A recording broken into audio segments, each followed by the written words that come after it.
number 2, Blues fans will notice that Jordan Bennington is playing better.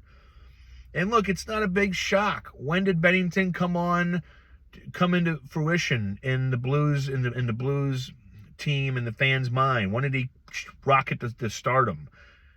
In January in 2019. I'm not saying the team's going to do what they did, but as the games start to matter, I'd love to look up these stats. I did not. Some of the more trustworthy sports reporters can do that, like Bernie Miklasz or Ben Fredrickson or Ben Hochman or some Ben.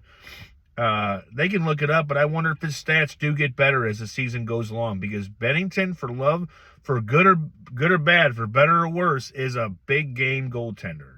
He comes alive when the games start to matter. And unfortunately for the Blues, they're going to stop mattering unless he starts to really get his shit together, and and the team starts playing better and they start winning more and consistently, and not winning 2 or 3 and then losing 1 or 2.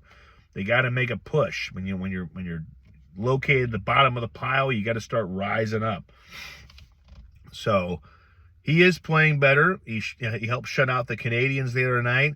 His stats in his since he came off that little hiatus where he took a break and Joe Holford kind of took over, he's playing better. But guess what?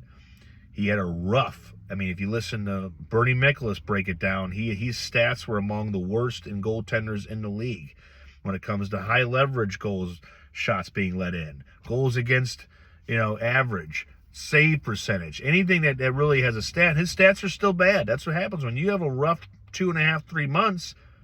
You got to dig yourself out of a hole just like the team does. But if he plays better, I think the team can play better. Sometimes a team takes a real big cue from the performance of their goaltenders. So we'll keep an eye on that.